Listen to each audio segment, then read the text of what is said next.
Hello students, I am Professor Isha Mendiratha from LJ Institute of Engineering and Technology. So in today's video, we are going to discuss about cantilever. Cantilever is a beam which is a very important structure related to industrial applications. And in this video, I will be covering specifically the cantilever which is fixed at one end and loaded at the other. So if you have any queries, you can contact me on this email ID, that is isha.mediratha@ljinstitutes.edu.in. So shall we start with our topic? Okay. So first let me tell you what exactly a cantilever is. A cantilever can be commonly called as a beam. What are beam? What are beams? Beams are important parts in industries, be it architecture, be it civil industry, be it any developing industry, any mechanical industry. So beams are the basic core which are required. Now what exactly is a beam? If you say a beam, it is a rod having a uniform cross section. Throughout the beam, the cross section would be same, which has a very large length. The length is very high as compared to the breadth and width. Or you can say a uniform beam which is clamped at one end and loaded at the other is called a cantilever. Now cantilever is a very long beam having a high length compared to width and breadth, and you clamp means if you fix it on one end and you load at the other, then it is called a cantilever. So it is clamped at one end and loaded at the other. So that forms a cantilever. Now cantilever is a beam which gets depressed. What do you mean by depressed? When you hold the cantilever from one end and you have fixed it at the other end, there will be a bending. The beam will bend from the end where it is loaded. So that is what we called the beam is depressed.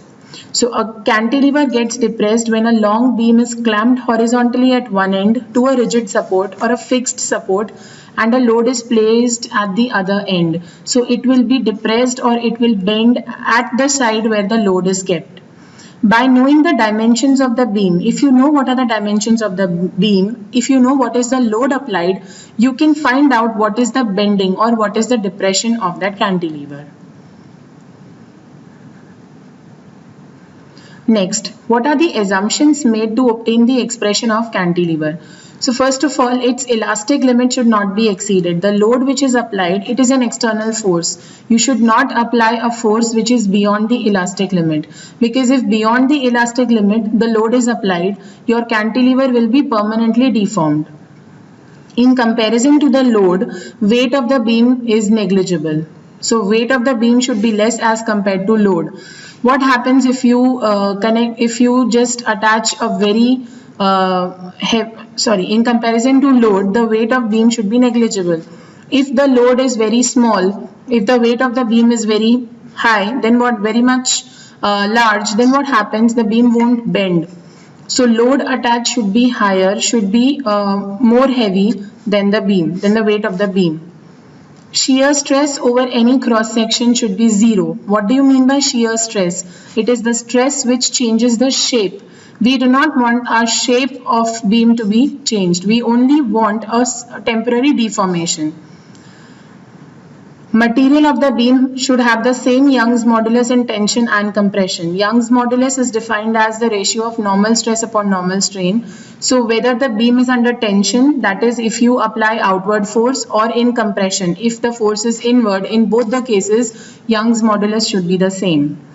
The geometrical moment of inertia should be constant. Moment of inertia is a parameter which opposes angular acceleration or which resists angular acceleration.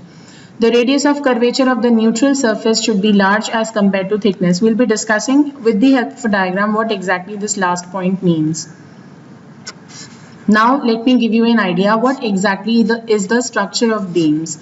So just assume that if you consider a cantilever, if you consider a large beam, we assume that the beam, suppose this is the entire structure of a beam. Can you just see the layers?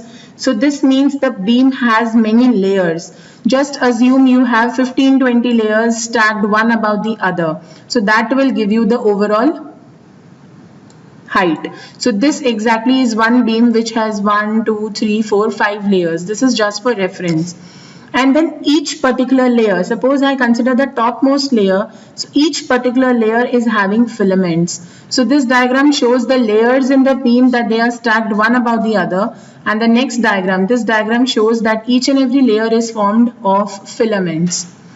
Now what happens, the filaments which are on the outer side, when the beam bends, what happens, let me just explain you with the help of a diagram. So in this diagram, I have considered this as the rigid support. So this is our rigid support and this is the cantilever, and this is the beam. So just consider that this beam is also having many layers and each and every layer has many filaments. So when a load W, so this is the load W is attached. So when you attach a load W, the beam is going to bend. When the beam bends, there will always be a restoring force, a restoring couple on the beam. Now can you just see that when the beam has bent, the layers which are on the inner side, they are compressed, and the layers which are on the outer side are elongated. So the filaments which are on the outer side, they are stretched or elongated. So we say that these undergo tension and the inner layers undergo compression. But if you talk about all these layers, there will be a layer or a filament in between, that is N dash, which is represented by this diagram. So this N dash, this is a layer which is neither compressed nor elongated, and we call it as a neutral layer. I have just cut a segment from this and I have just represented, suppose say the beam, the shearing angle is phi. So I say that this is the neutral layer. So all the layers which are above the neutral layer are elongated. Can you just see the arc length is more? So N dash has a particular length. ED is greater than N dash. AB is again greater than N dash. So if you move above the neutral layer, so if you move in this direction, you will get elongation. If you move in this direction, you will get compression. So this is just a broad idea of bending of beams. Okay, now in this, what I have tried to show, again, just consider this diagram. Can you just see that this layer which is close to the neutral layer is compressed to a certain extent, but as you move below it, the compression increases, further the compression increases. Now consider the layers above the neutral layer. So the first layer has some elongation, second has more elongation, third even has more elongation. What does that mean? The filaments above the neutral layer are elongated and the filaments which are below the neutral layer are compressed, and this increase and decrease is directly proportional to the distance from the neutral surface. As you move away from the neutral surface, the elongation and compression is going to increase. Because of this external weight, because of this weight W, there is an internal force, a reaction force also produced in the layers. The sum of all those moments about the neutral axis is what is known as the bending moment. And the bending moment will give you an idea of what the depression in a cantilever is. So let us start with our first derivation, that is depression of a cantilever, which is loaded at one end and fixed at the other end. So this is the diagram I have drawn. So this is our rigid support. So this is our rigid support and this is the cantilever. So this dotted line actually shows the initial position of the cantilever before the load was suspended. But now after the load is suspended, what happens? The cantilever bends and you have to find out this depression Y. So to find out, what we have done is we've considered a segment PQ. Suppose I say there is a segment PQ on my cantilever. The length of the cantilever is L. The weight suspended is mg, or you can say capital W. Now when the weight is suspended, the cantilever bends. So this segment has come here and this segment will be what I have labeled as P dash Q dash. What is radius of curvature? Just assume that this is a part of this arc which you get because of bending of a cantilever is a part of circle. So we assume a circle. So circle radius is what is known as the radius of curvature R. and this is the angle through which the beam has bent. So we label it as phi. This produces a strain in the cantilever. The segment PQ from the rigid support, the segment PQ is at a distance x. Entire beam is at a distance is having a length L. So the distance of this PQ segment from the free end will be L minus x. In this diagram, what I have tried to show is I have just considered this segment PQ. So this is our segment P dash Q dash. There will be a neutral layer in between which I have labeled N dash, and there will be a layer above the neutral layer which will be having comparatively a larger arc. So that I have shown as ED. So now you can say that the radius of curvature would be R. That is what we have labeled capital R. The distance is from the neutral layer. But if you consider this ED, so distance of ED from N dash, so ED is greater than N dash if you talk about the arc. So this is what we have labeled as R, small r. So now I can say from this center the distance of ED would be small r plus capital R. Now let us see what the description says. So cantilever is fixed at one end and it is loaded at the other. The filament above the neutral layer is elongated, that is what is ED is shown, and the strain is produced in it.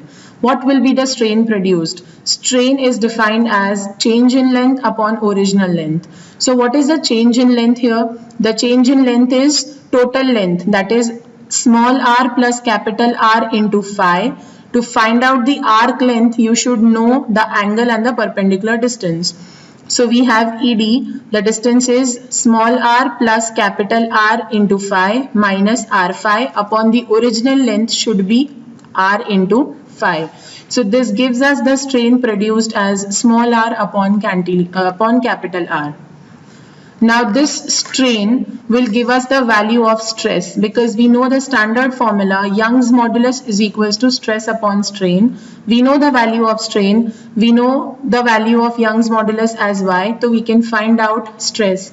So stress F upon A is equals to y into the strain produced, that is R upon R. This will give us F is equals to y R A upon R.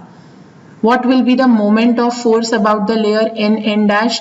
Now moment of force means torque, and torque is equals to force into perpendicular distance. From the layer N dash, what is the perpendicular distance? From the layer N dash, the perpendicular distance is R. So if we talk about the moment of force, it will be R into F, which gives us the moment of force as y R square A upon R. Now this is the moment of force because of one layer ED that we have considered. So the total moment of forces acting on all the filaments due to straining would be summation of all these moments of forces. So that will be sigma YR square A upon R, which gives us T is equals to YIG upon R, where this is nothing but the geometrical moment of inertia. Now this is the moment produced on the filaments, and because of this there will be a deflecting couple also which acts on the beam. What is that deflecting couple? Because of the load suspended, this is the direction of the load. What will be the direction of the restoring couple? This is the restoring couple. Where it is produced? It is produced at the segment P dash Q dash. Because what we do is we just find out around the segment P dash Q dash and then we find about the entire cantilever. So P dash Q dash, what is the distance of P dash Q dash from the free end? It is L minus X. And what is the weight? Mg. That you have suspended, so same weight will be the restoring force. So I can say that there is a deflecting couple on the beam which is equal to mg into L minus x, weight into perpendicular distance or force into perpendicular distance. This was also force into perpendicular distance. Now to bring both the beams in equilibrium, to bring both the forces, both the forces should match so that our beam is in equilibrium. So we have the condition Yig upon R should be equal to mg L minus x. So this will give us the value of 1 upon R, where R is the radius of curvature, that should be equal to mg L minus x upon Yig. Now r, that is radius of curvature, is also known as the rate of change of slope, and it is written as d square y upon dx square. So we get the value of d square y upon dx square. 1 upon r is written as d square y upon dx square, where this y is known as the depression which we have to find out. So to find out d square y, to find out y, we will have to double integrate it. So first time on integrating with respect to x, mg upon yig is a constant term. You have integration of L minus x, which gives us Lx minus x square by 2. So this gives us the value of dy by dx. Now again we want to find y, we will have to integrate. So mg upon yig as it is, integration of Lx will give us Lx square by 2, and integration of x square by 2 will give us x cube by 6. We are finding the depression at the free end, that is at x is equals to L. So substituting x is equals to L, we get y is equals to mg L cube upon 3 yig. This is the depression of the cantilever at the free end. For a beam which has a rectangular cross section, the value of Ig is given as BD cube by 12. So substituting the value of Ig in this equation, we get depression is equals to mgl cube upon ybd cube. For a beam with rectangular cross section having a breadth b, thickness d, the moment of inertia is Ig is equals to pi r raised to 4 by 4. So substituting the value of Ig in the basic equation, in this equation, we get y is equals to 4 mg L cube upon 3y pi r raised to 4. You will have to remember these two formulae for numericals. This was all about the topic. I will be covering the remaining two parts of depression of cantilever in my next video. Hope you have understood the topic. Thank you.